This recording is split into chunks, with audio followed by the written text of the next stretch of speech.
I am Eli Cairo, and you could say I'm a meat expert. Oh yeah, This is heaven.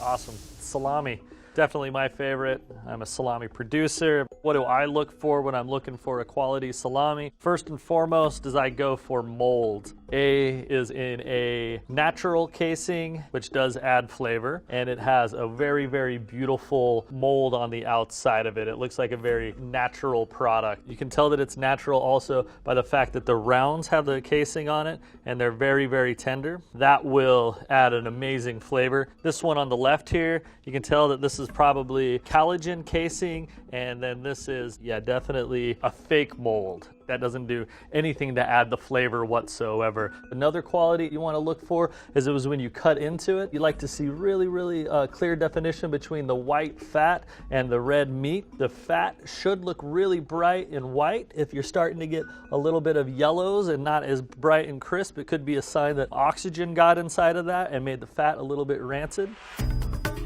Now we get to do the best part, which is tasting it. We'll start here, and you'll pick up the flavor of the mold right away. And the mold bloom is very pungent and real. When you bite into it, it melts nicely on your tongue. It actually dissolves. There's no greasy residue. I'm not getting any weird chunks in there. This one, give it a good smell. Also, it looks pretty good. You know, it's definitely cured pretty hard. Another quality test to when you're shopping for a salami is you should give it a nice squeeze. If the salami has a little bit of give, that is the ideal perfect salami. It's not too hard. If you start slicing into the salamis and they're completely rock hard, to me they're just a little bit too old, a little bit past their prime. It'll be a little harder and chewy. It won't be the most enjoyable mouthfeel. The first thing you taste is lactic tang. On a more fast mass-produced salami, you can add just a lactic acid bacteria directly into it, bring your salami to any temperature, drop the pH, making it shelf-stable real quick. However, you've never allowed your salami to develop an amazing flavor. It literally will taste like pork and acid and kind of tang.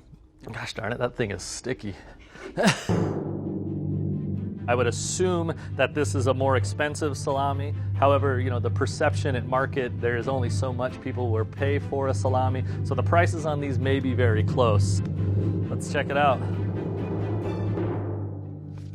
How did I do? Oh, good. 35 bucks to 20 bucks. This is a much more, that makes me really happy because this is a very high quality salami. There's definitely a time and place for both of these. A is great when you're trying to enjoy something very quality, natural casings, live mold, great particleization. This one, throw it on a pizza. You know, like a salami that has a live active mold on the outside won't really translate to just throwing it on a pizza and throwing it in. I mean, you can, it's decadent, I get to do it, but I make it for a living, so that's different. Hams, one of the most loved deli meats ever. Both of these look like, from first glance, that there is real smoke on them to some extent, as opposed to liquid smoke. If you use a liquid smoke, you could turn it instantly brown and have it taste like real smoke. Obviously, this one is pretty awesome. It's definitely a classic Americana ham. It is, from what I'm guessing, yeah, it's spiral cut, which is a sign of mass production. It also has an amazing crust of sugar and crunchiness going on top. This is classic American ham. The problem when I look at a ham that has been spiral cut, ready to go, you're probably using some kind of phosphate. The phosphate helps the moisture stay inside of it. That is definitely a way to speed up the process of cooking it. Then they're gonna smoke their whole ham. A ham, when you cook it without phosphates, it's gonna shrink down. It's gonna look more like a natural piece of meat. This one's almost too full and too plump. If you're looking at it and you get kind of a side light and you almost have a rainbow effect on there, that could mean that there's also too much phosphate in there. This is a beautiful little small ham. The color is very natural. When you start to see these fatty areas that have difference between darker brown and light brown, that's a good sign that this was smoked over real wood, and we'll be able to taste that. I'm gonna start with give it a nice smell. Smells like ham. It just kind of smells like char, so that makes me think that it is a liquid smoke. Nice and tender, ridiculously sweet in a weird way. Definitely not a whole lot going on in that one. Let's try this guy. Yeah, just right away, you taste real smoke. This is definitely applewood. We kind of say it's like using butter. It gives it this like wonderful rich flavor to it. The hickory gives it its beautiful color. I would assume that there's some hickory on there. I would say this has actual onion in it, shallot, fresh garlic, possibly some brown sugar. The wood smoke and the flavor that's put into that ham. I'm gonna say just roughly that I think this is the more quality ham. Guess we'll see how I did on this one. Not too bad. Honestly, the prices aren't as drastic as I would have thought. This is a great, great ham. You can tell it's made with real ingredients, full flavor, and this ham is a beautiful family-style ham that has process on the outside. The reason I assume that this one is a little bit more expensive is, again, it doesn't have the phosphate to add to the volume. They're losing a lot of weight of the ham in the cooking process. It's definitely cooked with real smoke, which takes a very long time. I would have assumed that this one would have been a little bit more expensive with all the ingredients that you could taste that are going into it, but it goes to show what I know. Aha, yes, I know what these are. We got bologna and mortadella. They're both fully emulsified meats, kind of what we call in layman's term as a cold cut. An emulsified meat or an emulsification is when you take lean meat and you form a myosin bind and you fold in the fat, and the lean meat kind of encompasses the fat, making a bind or an emulsion. Visually, you quickly see that this has a true full emulsification. It has 0 air bubbles, possibly a sign that it has fillers in it or is just mass produced. The fillers that are commonly used are also called work aids or work crutches. It's essentially to speed up the process. A is a little bit more rougher, but has a really good emulsification, a much more natural color to it. There's also little chunks of pistachios and black pepper and little pieces of lard for added flavor and crunch and texture. Color-wise, both of the colors of those come from nitrate or nitrite. It produces nitric oxide, which protects the color. It also gives you that natural cured flavor. And the most important thing is that they attacked botulism, a pretty dangerous pathogen. Judging by appearance, A definitely looks more handmade from a smaller butcher shop, a little bit more quality. Yeah, both of them are pretty good looking though. A is definitely beautiful. Got a good bind, it's not too rubbery, you can see the meat tear.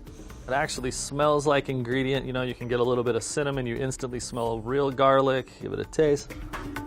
You want the texture to be kind of natural. You don't want anything that when you bite into it's rubbery or too light. You want it to resemble meat. You also, as you're tasting it, you don't want any of that lactic tang, nothing that's fake. And then the freshness of the spices makes it way more than just a one-note bologna or whatever. That is good actually, real good. This one, you could probably pull pretty hard on that. That's probably a filler that's making that bind. Not a whole lot going on there. It almost does smell a little bit of tangy. I'm not gonna eat all that. Clearly A is the more expensive of the product, at least it should be. It's full of flavor, but you never know, so let's take a look. Nailed it. Quick comparison, A is much more a delicious product. This one has nuances. You could put this on a charcuterie board, also have it on a sandwich. You could heat it, but it has just amazing texture, real spices, no fake lactic acid. Over here, you're just getting a solid American bologna. Nothing too flavorful, nothing too crazy. Nice way to deal with a hangover. Got hot dogs. Who doesn't love hot dogs? The most American of all sausages that you could possibly buy at a deli. The biggest thing that you're gonna find, if one is of a high quality or a low quality, you look for casings.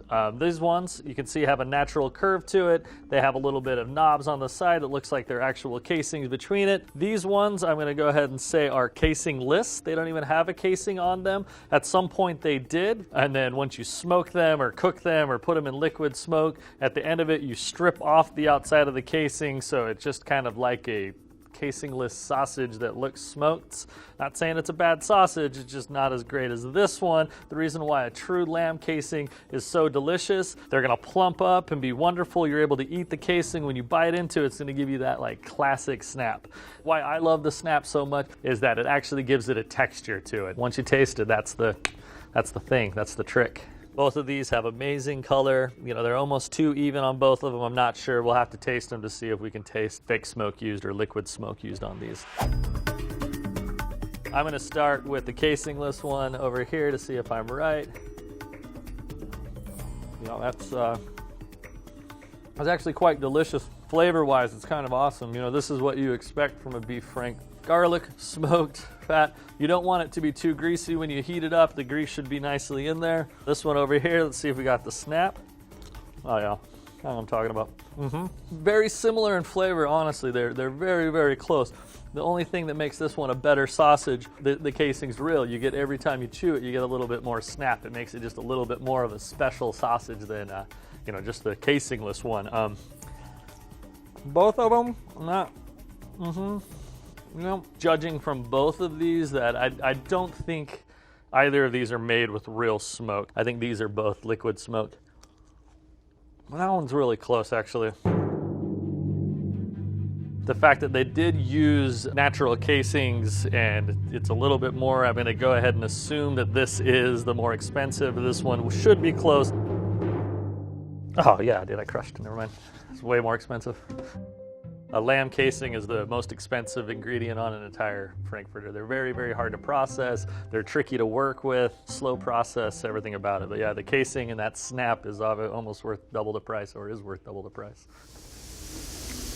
Well, this one seems obvious. Prosciuttos, jamon, dry cured hams. Looks really, really obvious to me. I'd go as far as to say if I guess this one wrong, I will quit being a meat expert and get into candy or something. Right off the bat, you're looking for a really even, dark, rich, beautiful color with lots of wonderful marbling inside of it. I'm gonna go ahead and say that this is jamon iberico. That would be a Spanish style ham because there is the darkness and the size of it and the density of color. This one on the right doesn't have very much marbling in it. And you look at this, very pale, it almost still looks a little bit raw. What happens when you're dry curing hams is you're pulling the moisture from inside of the meat out, very similar to salami producing, and in doing that, the proteins are getting more and more concentrated, and so all the red and beautiful meats are getting more connected. Here you still have a lot of moisture suspended in it, and so it's keeping the meat separated. This pig was grain-fed its whole life, possibly even given some kind of animal steroids to make it grow faster. Still possibly a great product, we'll have to taste it. I'll start out with the lesser cured one. First thing that I notice is the mouthfeel. It's still relatively rather chewy. There's not a lot of flavor nuances in there. It's kind of like a one-trick pony. This is a fine prosciutto. I would say that it's just young. Let's give this one a bite. Smell it, of course, again. I mean, it really smells like almonds and black truffles. It's kind of just amazing. And right, I mean, this is heaven. It has flavors of almonds, it's crushed, it's beautifully bitter. With all the fat that's in the muscles, all these wonderful marbling, it stays wonderfully moist. I'm gonna assume that this is jamón de Iberico de Bellota, possibly black label. That is the highest label that you could possibly get. Well, it's pretty obvious right now which one I think is the more expensive one. If I'm wrong on this, I'll probably quit making meat. Let's see. That's about right. How would you justify the price of this? The amount of detail that is spent by the farmer raising these pigs. This pig probably was born in a deep barn out in the middle of a field, spent its entire life rooting around, following its brothers and sisters around, rustling through the forest, and then fattened on acorns for the last part of his life. One of the most amazing parts about this is that it has a DOP, denomination of protection for a product. They're also protecting the producer, making sure that there's nobody else out there that's from another part of Europe or America trying to pretend that this is that ham. This prosciutto or cured ham, I'm assuming, was probably raised in confinement over gestation crates. Probably didn't get a whole lot of activity his entire life. It's kind of a sad pig, to be honest with you. There is a lot of information here. I hope some of that's valuable. You can use some of this when you're purchasing fancy dinner snacks or wonderful bologna sandwiches. Thanks for watching. Hope you enjoyed.